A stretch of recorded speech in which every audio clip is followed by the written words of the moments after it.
we reveal a shocking truth smuggled out of North Korea at the risk of life.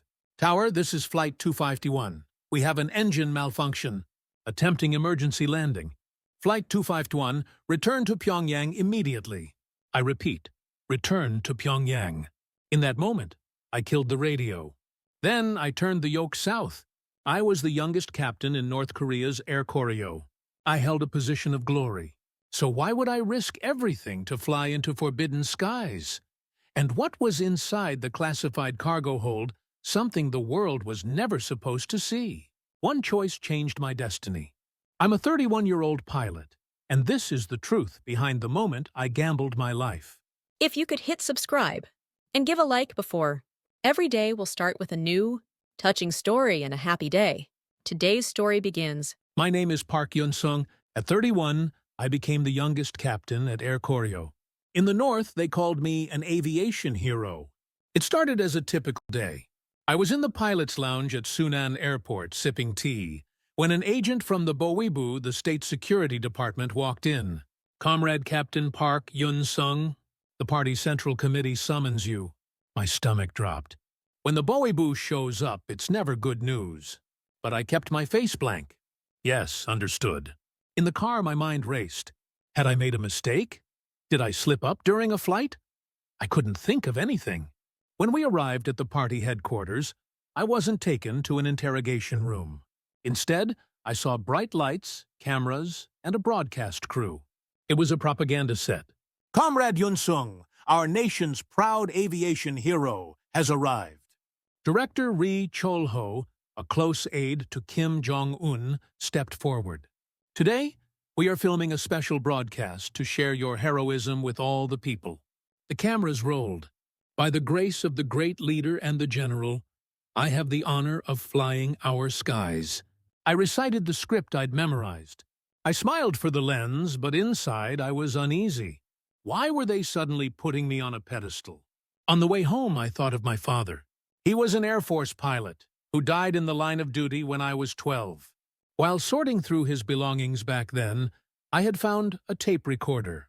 That night, I took out that old recorder. My father's voice filled the room. Yun-sung, listen to this when I'm gone. You will become a pilot. But remember this, what you believe isn't always the truth. The sky has no borders. A chill ran down my spine. Why did he leave this message? And why did those words haunt me now? The next day, the atmosphere at the airport had shifted. Bowibu agents were stationed in the pilot's lounge. We've received reports of impure thoughts among some pilots, one said, eyeing the room. I acted calm, but the air felt heavy. I thought I was flying freely, but I realized I was just a bird in a cage. That's when the doubt started. Was I really a pilot? Or just a propaganda tool for the regime? My father's voice echoed in my head. The sky has no borders. I was beginning to understand what he meant. I had a mentor I respected deeply, Captain Ri Gyong-ho. A veteran with 15 years of experience, he taught me everything I knew. He used to tell me, Yun-sung, a pilot is the freest person in the world. Above the clouds, no one can touch us. Those words always made my heart race. But one Monday morning, Captain Ri wasn't there. His desk was empty. Where is Captain Ri? I asked the purser. His face went pale. Do not speak about that man. Excuse me? What do you mean? Ri Gyong-ho is no longer with our airline. Do not mention his name again. Goosebumps covered my arms. A man I flew with just 3 days ago had been erased. I whispered questions to other pilots, but they looked away. One muttered, "It's better if you don't know." Days later, a mechanic named Kim Chol-soo pulled me aside. Captain, the rumor is, Captain Ri was caught watching South Korean broadcasts in his hotel room in Beijing. My heart pounded against my ribs. South Korean TV? Yes, someone reported him to the Bowibu. And so, Kim didn't finish the sentence. He didn't have to. I knew where my mentor had gone. That evening, I walked past Captain Ri's apartment. Black curtains were drawn tight over every window. It looked like a tomb. My father's voice returned. What you believe isn't always the truth. Everything looked different now. The conversations in the office felt staged. Even during overseas flights, I felt eyes on the back of my neck. My flight schedule to Beijing increased. Were they testing me? One night in a Beijing hotel, I turned on the TV. By accident, I landed on a South Korean channel. A drama was playing.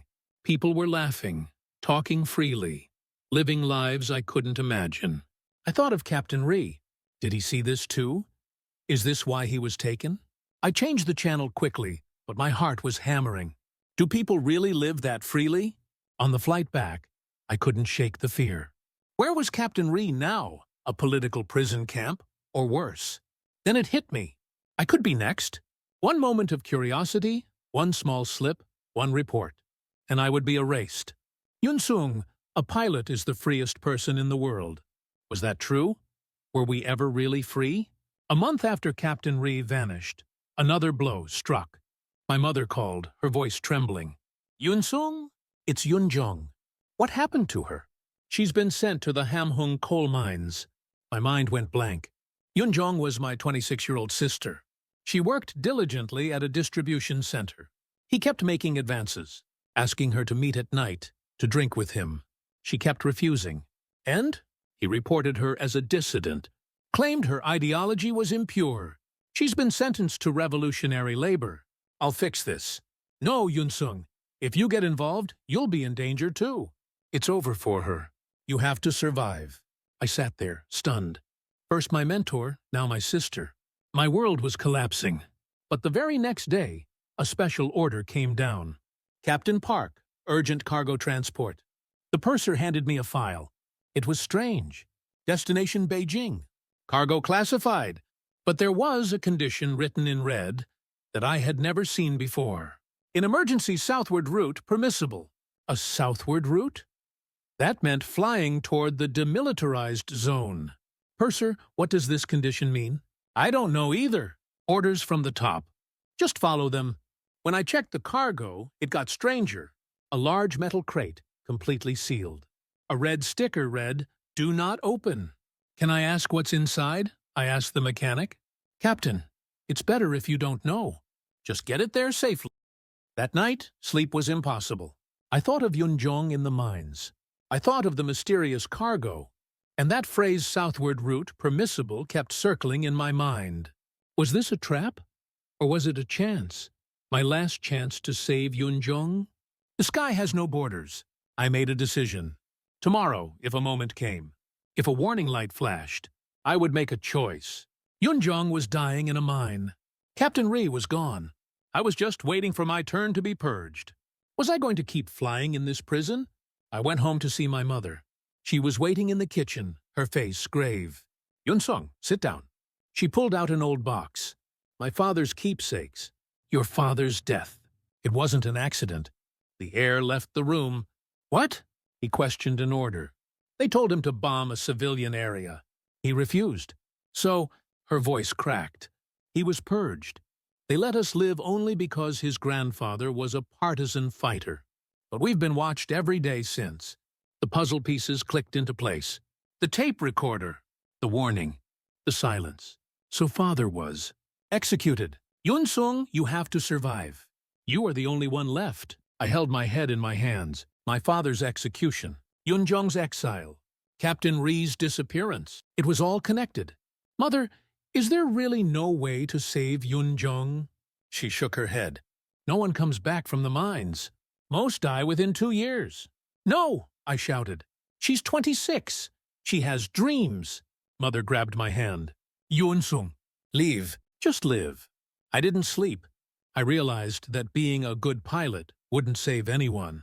Not Yun-jong, not me. The next morning, heading to the airport for the special cargo flight, I knew what I had to do. During the pre-flight check, I turned to my co-pilot, Choi Min-ho. Min-ho, if we have an emergency today, what will you do?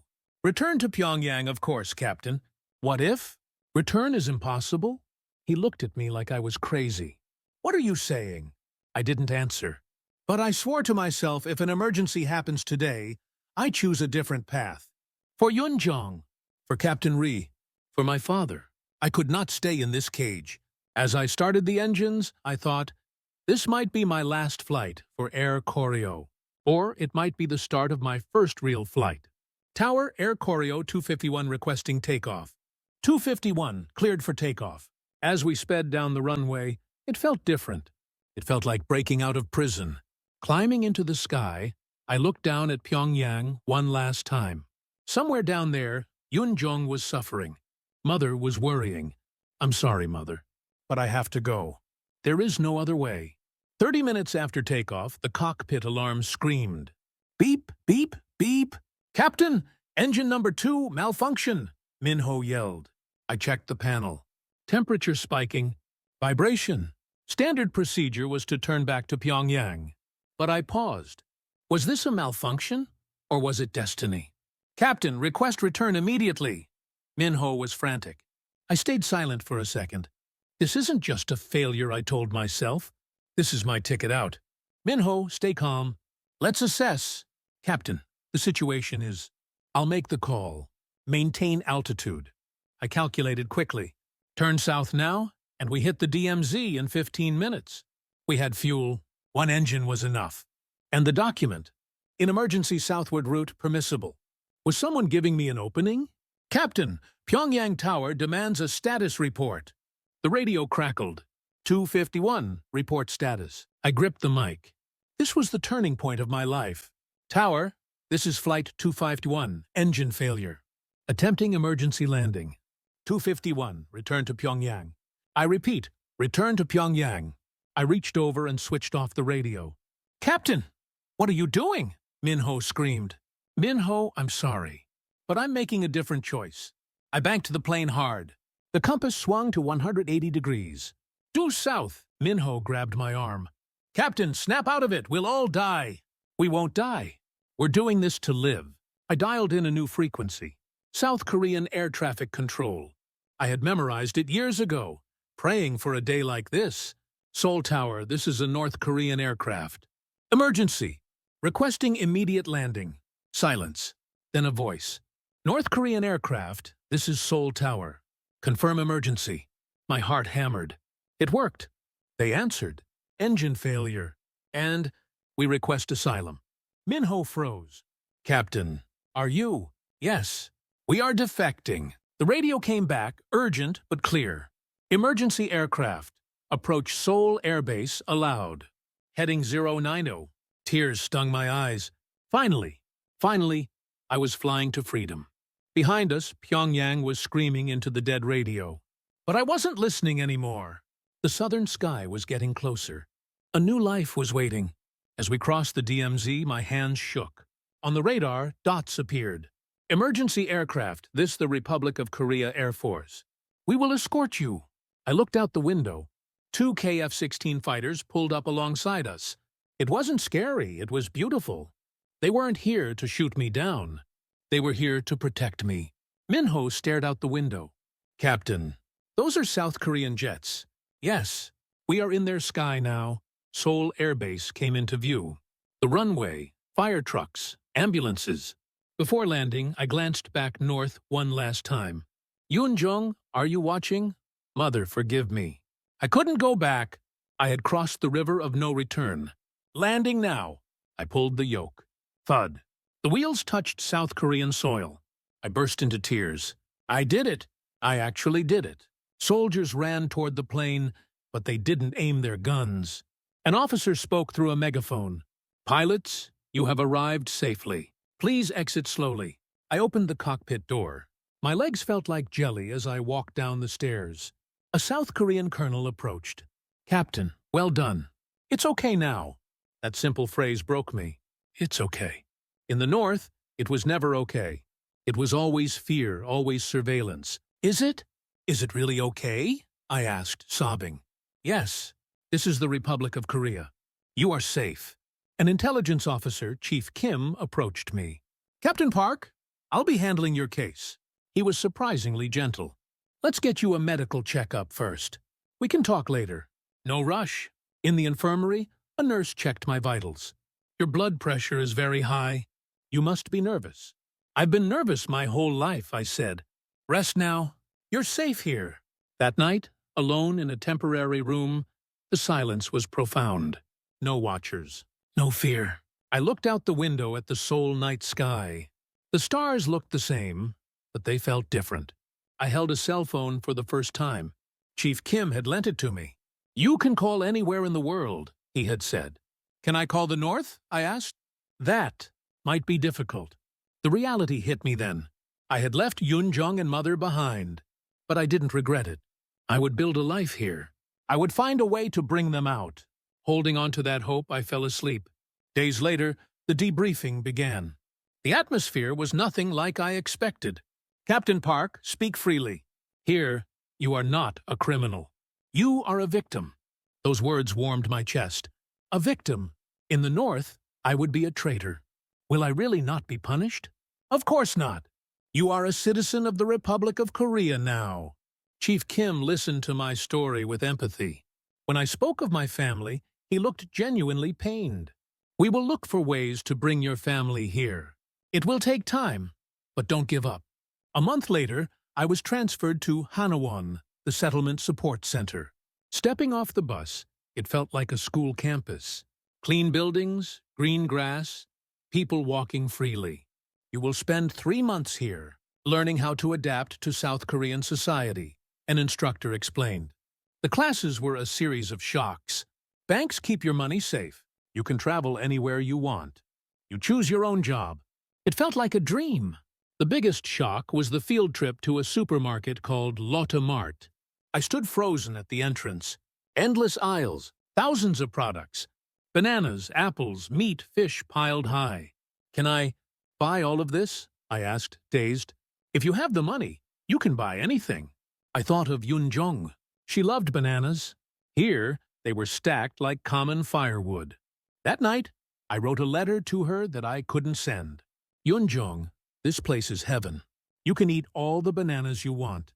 No one watches you. I will bring you here. Wait for me." The hardest part was career counseling. "What do you want to do?" "I want to fly again." The counselor looked surprised.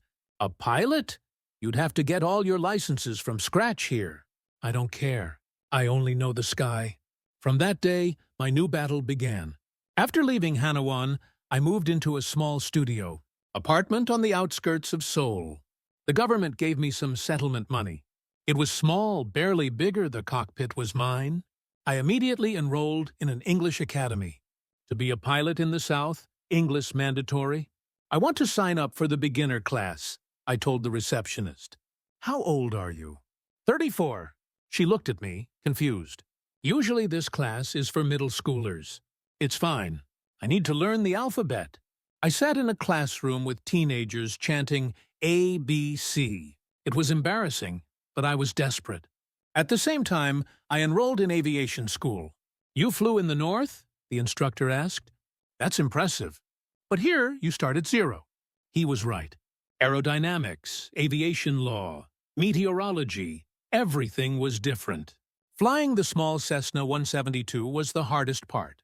It was nothing like the heavy Tupolev I was used to. "Captain, too much force. Be gentle," the instructor would yell. It took a year to get my private pilot license. Then commercial. Then instrument rating. Step by step. 3 years later, I was qualified. I applied to every airline: Korean Air, Asiana, Jeju Air. The reality was harsh. A North Korean pilot? Passengers might be anxious. The technology gap is too big. I failed 10 interviews. 20. I wanted to quit. But then I'd think of Yunjong. If I quit, who saves her? 2 years later, a small airline called. "Mr. Lee Chol-ung, congratulations. You're hired." I wept. 6 years after crossing the border, I will pilot again. My first day in uniform, I stared at the mirror. "Meet our new first officer, Lee Chol-ung," the manager introduced me. My colleagues clapped. "You're from the North. That's incredible." My first flight was from Gimpo to Jeju Island. As we took off, my heart soared.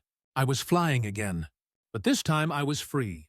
Looking down at the blue ocean off Jeju, I saw a beauty I had never seen in the North. That night, I wrote to Yunjong again. "Yunjong, I'm flying. In a free sky. Soon, you will see this too. I have been a pilot in South Korea for 15 years now. Every time I sit in the cockpit, I hear my father's voice.